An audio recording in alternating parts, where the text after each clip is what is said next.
নমস্কার, সবাইকে নতুন একটা এপিসোডে স্বাগত। আমরা কিছুক্ষণ আগেই বিহারের তোপচাঁচি এলাকা ক্রস করেছি। তো সবার একটা মহাকুম্ভ যাওয়ার বিষয় সবার মধ্যে রয়েছে। তো আমরাও ভাবলাম যে যাব। তো দীর্ঘদিন ধরেই পরিকল্পনা করছিলাম। প্রাথমিকভাবে যেটা ঠিক ছিল যে ট্রেনে যাব, কিন্তু শেষ পর্যন্ত ট্রেনের বেশ কিছু ছবি সামনে এসেছে সোশ্যাল মিডিয়ায়।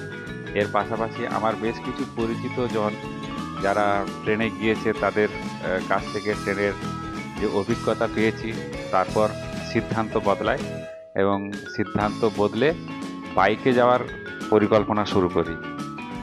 তো বাড়ি থেকে বেরোতে বেশ খানিকটা সময়ই লেগে গিয়েছিল, কারণ প্রায় 9টার আশেপাশে আমরা বাড়ি থেকে বেরিয়েছি এবং এখন আবহাওয়া দেখে বোঝাই যাচ্ছে যে প্রায় পড়ন্ত বিকেল।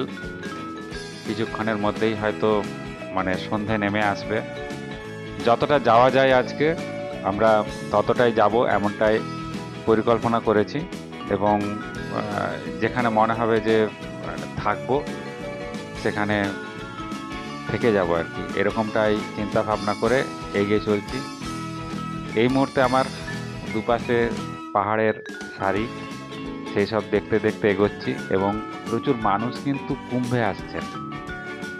ইতিমধ্যে বিভিন্ন জায়গায় ডাইভারশনও রয়েছে, রাস্তায় বেশ কিছু জায়গায় ডাইভারশন রয়েছে। তো যা দেখতে পাচ্ছি আশেপাশের এত গাড়ি, তার মধ্যে কিন্তু পশ্চিমবঙ্গের গাড়ি কিন্তু প্রচুর, প্রাইভেট গাড়ি অনেকেই আসছেন কুম্ভে। তো বিভিন্ন জায়গা থেকে আসছেন, বাইক আছে, এমনি প্রাইভেট গাড়ি রয়েছে। এর পাশাপাশি ঝাড়খণ্ডের মানুষও যাচ্ছেন, বিহারের মানুষও যাচ্ছেন, সবাই মোটামুটি কুম্ভমুখী। তো কতটা যেতে পারবো জানি না, বা কিভাবে কতটা কি যাওয়া যায় বুঝে উঠতে পারছি না। তো বেরিয়ে পড়েছি, দেখা যাক কি হয়।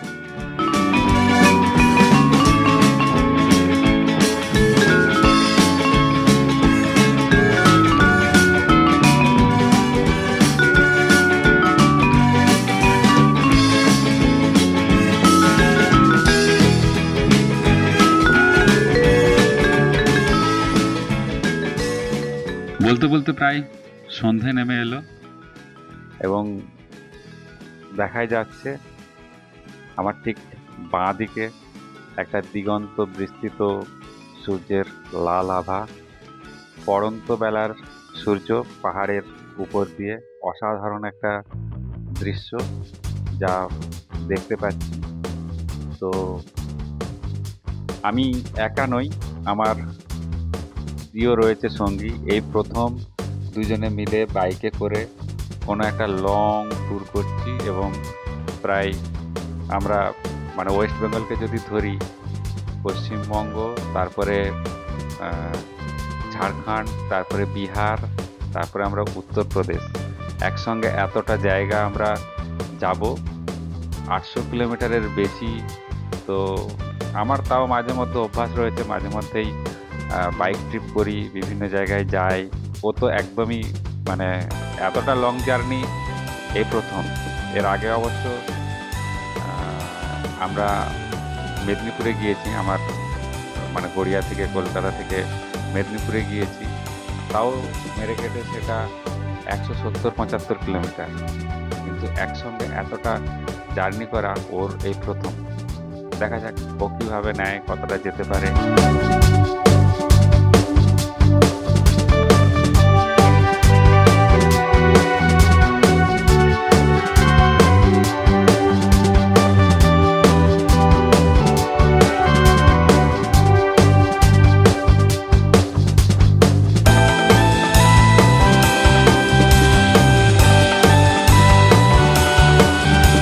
দেখতে দেখতে অন্ধকার নেমে এলো, আমরা এগিয়ে যাচ্ছি। ইতিমধ্যে ঝাড়খণ্ড বর্ডার ক্রস করে আমরা বিহারের মধ্যে চলে এসেছি। তো ডাইভারশন সহ বিভিন্ন জায়গায় বেশ ভালোই জ্যামও রয়েছে। তো দেখা যাক, তাছাড়া অন্ধকার হয়ে গিয়েছে। আমার যে এক্সট্রা লাইট ছিল, সেই লাইটটা কোনো কারণে জ্বলছে না।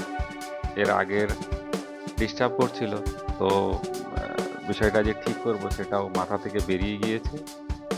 তো অন্ধকারে যতটা যাওয়া যায় যাব, এরকমটাই পরিকল্পনা রয়েছে। বিশেষ করে যেখানে রাস্তায় যেতে যেতে টোল ট্যাক্স পড়ছে, ওই সমস্ত জায়গাগুলোতে প্রচণ্ড জ্যাম হচ্ছে, মানে বিভৎস জ্যাম। বাইক চালানো যাচ্ছে না, রাস্তায় দাঁড়াতে হচ্ছে। তো অন্ধকারে বেশি দূর চালাবো না, এমনটাই প্রাথমিকভাবে পরিকল্পনা করেছি।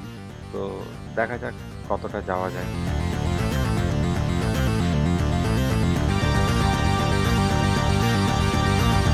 অবশেষে এসে পৌঁছালাম বিহারের ধোবিতে। কিছুক্ষণ আগে একটা বীভৎস মানে জ্যাম কাটিয়ে এসেছি। অনেক জায়গায় রোড আন্ডার কনস্ট্রাকশন আছে, সেই কারণে আরও বেশি করে জ্যাম হচ্ছে। তারপরে প্রচুর গাড়ির সংখ্যা, ফলে রাস্তার অবস্থা খুব খারাপ। আর এগোবো না বলেই ঠিক করছি, যেহেতু ওরও প্রথম জার্নি, ওরও বেশ কষ্ট হচ্ছে। তো সেই কারণেই এখানেই আপাতত শেষ করার কথা ভাবছি। ধোবিতে একটা হোটেলও পেয়ে গিয়েছি রাস্তার পাশেই, বাঁ দিকে। এখানে আপাতত রাত কাটাবো, এমনটাই পরিকল্পনা রয়েছে।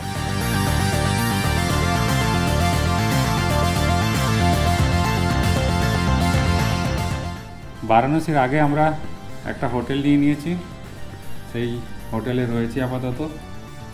এখানে যে ভালোই রুম, একটু যেহেতু চলছে কুম্ভ মেলা, সেই কারণে একটু দাম বেশি। এখানে একটা সোফা রয়েছে, এই বেড, আর এই হচ্ছে একটা টেবিল, বড় একটা কি বলবো জামা কাপড় বিভিন্ন ধরনের জিনিস রাখার জন্য একটা বড় আলমারি টাইপের রয়েছে। এখানে জানলা, আর এই বাথরুম। এই হচ্ছে বাথরুম। বাথরুমটা যথেষ্টই বড়, কমোড রয়েছে, গিজারও রয়েছে, বেসিনও রয়েছে, সব একসাথেই। এই হোটেলে রাত্রেবেলা আমরা ছিলাম। এখন 4:40 বাজছে, তো বেরোচ্ছি। এটা হচ্ছে গয়া ধোবি এলাকা। এখান থেকে মোটামুটি এখনও 343 কিলোমিটার দেখাচ্ছে। দেখা যাক কখন পৌঁছায়। এমনি তো গুগলের টাইম দেখাচ্ছে সকাল 11:30। দেখা যাক কখন পৌঁছায়। রাস্তা বললো ভোরবেলা একটু ফাঁকা পাওয়া যাবে। যাত্রা শুরু হয়ে গেল। ঠান্ডা আছে। আমার ডান দিকে এখনো চাঁদ দেখা যাচ্ছে।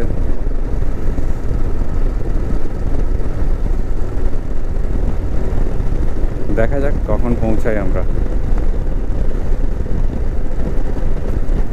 কুয়াশা না হলেই ভালো হয়। ওম নমঃ শিবায়।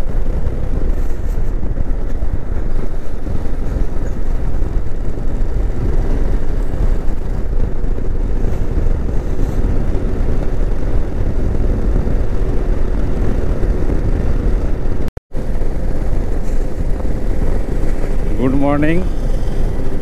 আজ 10ই ফেব্রুয়ারি।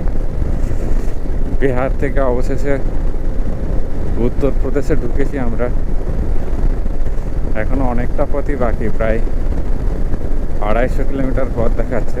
যে গতিতে যাচ্ছি, যদি টানা যেতে পারি তাহলেও 11টা 11:30 বাজবে।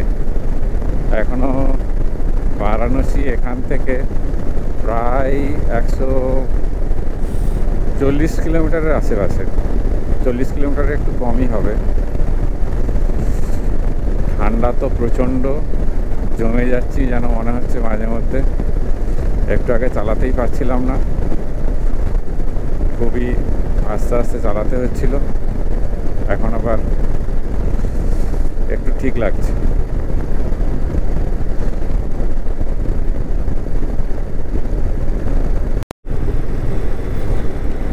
মাঝে মধ্যেই বিভৎস জ্যামের মধ্যে পড়তে হয়েছিল, অবশেষে বারাণসী ঢুকছি।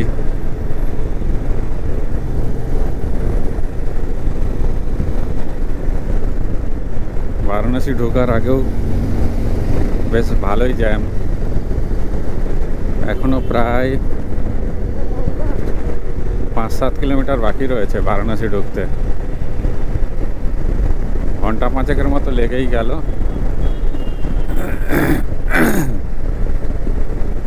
বাইক যেমন অনেক সমস্যা রয়েছে, আবার বাইকের জন্য তাড়াতাড়ি আসাও গেল। উল্টো দিকের রাস্তাতেও ভালোই জ্যাম। বারাণসী থেকে বেশ খানিকটা এগিয়ে আমরা ডান দিকে প্রয়াগরাজের দিকে যাওয়ার রাস্তা ধরে নিয়েছি। যাতায়াতে খুব একটা সমস্যা নেই, কারণ বিভিন্ন জায়গায় ইন্ডিকেশন দেওয়াই রয়েছে যে কোন দিক দিয়ে যেতে হবে। একদম পুরো মানে কলকাতা থেকে সোজা রাস্তা।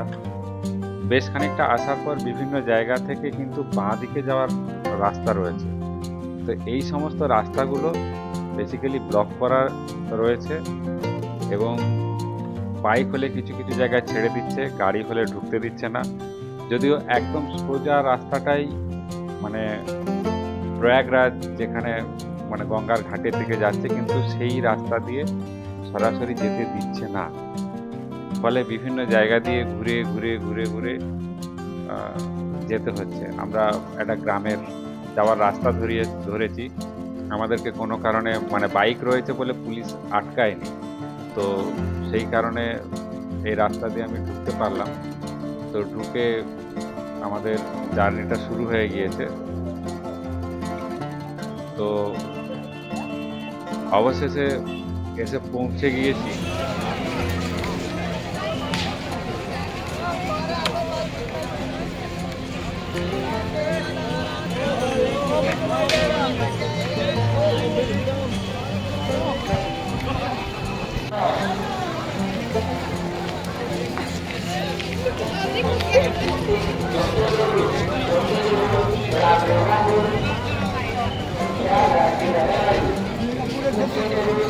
এই যে আমার বাঁ দিকে অনেকেই স্নানে ব্যস্ত।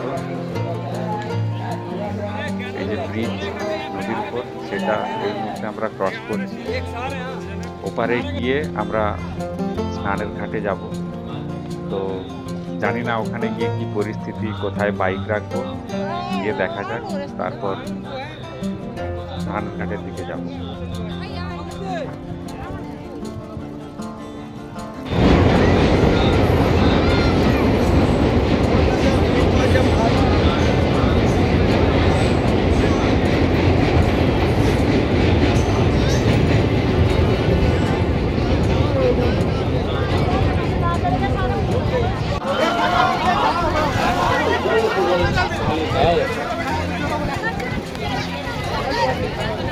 फोटो बनाना है क्या मेरे से? बोलो बाटले सगळे भेजे। हां बाटले सगळे भेजे। ये बाटले लगा दो।